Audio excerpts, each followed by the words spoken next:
2021 at 4 p.m. We're in the Carson City Community Center, the Robert Bob Kroll Boardroom. Can I please get a roll call?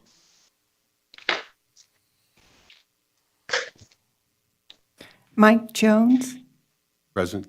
Steve Kim, Here. Stacy Giomi. Here. We have a quorum.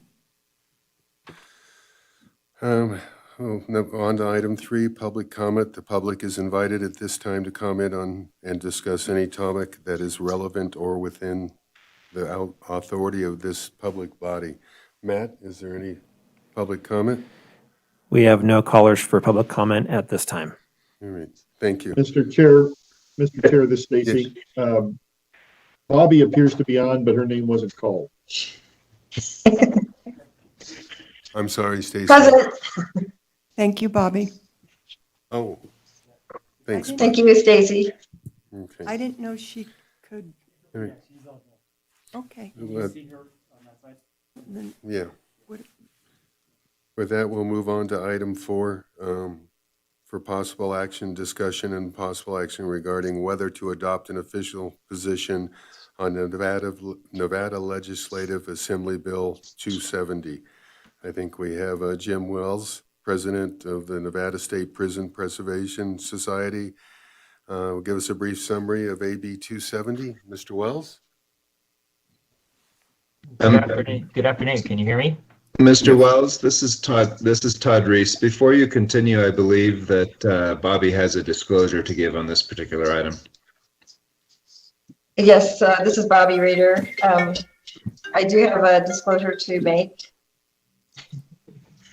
NRS 281A.420 requires me to disclose a conflict of interest and abstain from voting when I have a disqualifying conflict. I'm the museum director for the Stewart Indian School Cultural Center and Museum. If passed, the bill under consideration in this agenda item benefits the Stewart Indian School and may also benefit the Stewart Indian School Cultural Center and Museum. Because the bill may affect the pecuniary interests of the Stewart Indian School Cultural Center and Museum, I will not be voting on this matter. Thank you. Thank you, Bobby. Can we move on to Mr. Wells now? Certainly. Mr. Wells?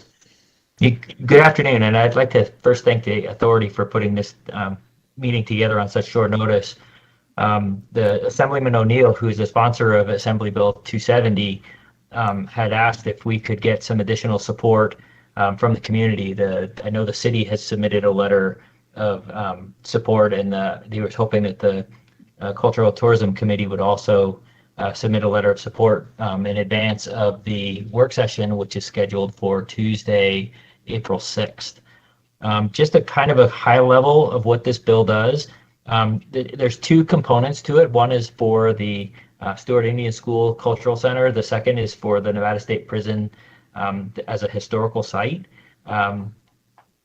The Stewart Indian School, basically what the bill would allow them to do is it would allow them to use the money that is earned from special events that are held on the campus that is designated as part of the museum to be left in the museum or the Indian Commission's gift fund for the preservation of the operations and the cultural integrity of the former Stewart Indian School.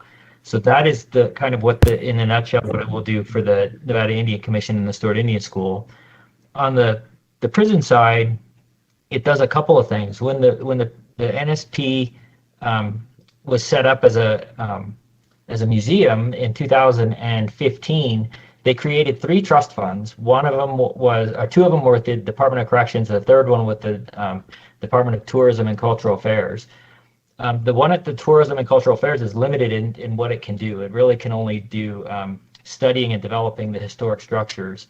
The 2 trust funds that were set up, one is for the historical sections and the other is for the more modern sections that are kind of the eastern side of the prison. And those two trust funds have reserved principal amounts of $100,000. So you couldn't spend any money before you got $100,000 in each of those accounts. Today, there's about $12,000 in one of them and the other one doesn't have any money in it. So the bill will eliminate those reserve requirements and allow us to spend the money that is earned through the use of those facilities to continue the maintenance and operations and the repairs that are necessary to keep those buildings up and running.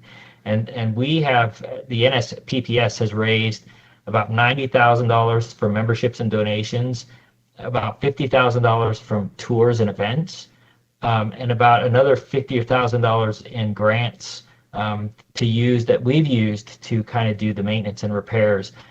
We've spent over $60,000 on improvements, including some of the disability access that we needed to do to open for tours. The goal right now is to open for tours on Memorial Day weekend.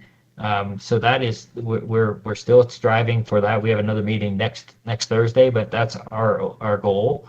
And then the other piece of it this does for the Prison Preservation Society is that it takes away the prohibition of alcohol that is, because it's within a half a mile of an operating prison, there's a prohibition on alcohol, and it will not eliminate it entirely, but it will eliminate it for special events, and allow us to provide beer and wine in temporary containers to those people who attend that special event. And that was, we heard that from a couple of people who have talked to us about things that they would like to do at the prison. Things like weddings. There was the local, not tourism board, but the Chamber of Commerce had an event, and they'd like to be able to serve beer and wine at their events. And so that is the kind of the other big thing that it does. At this point, there weren't any real questions. The only opposition wasn't really opposition. It was for some clarification on the provisions that affected the Stewart Indian School. We believe that we've now come to the terms with the language that will appease both the Public Works Board, state lands, as well as the Indian Commission. That is what should be amended into the bill on Tuesday. But with that, it's a short overview. It's a fairly short bill, but it has big ramifications for what it can do for us to put money towards the operations of the facility, as well as to get some of these larger events that will generate more money to keep those maintenance and repairs and operations expenses paid for. I'd be certainly happy to answer any questions that any of the people and the board members may have.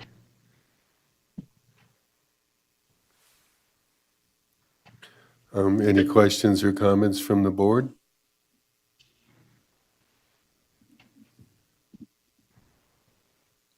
Hearing no comments, then can I get a motion?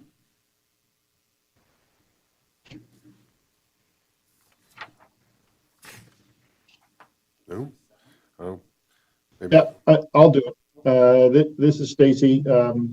I move to support the bill and direct the executive director to submit a letter of support stating such. Can I get a second? Second. All in favor? Say aye. Aye. Aye. Opposed? Hearing none, motion passes. Thank you, Mr. Wells. Appreciate the summary. Can we note that there was an abstention, I assume? Just so we have that on the record. I'm sorry, Stacy. I said, I think we should note for the record that there was an abstention. Yeah, so the vote was included, 3 in favor and 1 abstained.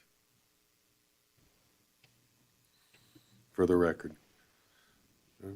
Next, we'll move on to item 5, board comments or announcements, requests for any information, anything from the board. So we'll move to item 6, public comment. Matt, any further public comment? There are no callers at this time for public comment. Thank you, Matt. With that, we'll move on to item 7, for possible action to adjourn. Can I get a motion to adjourn?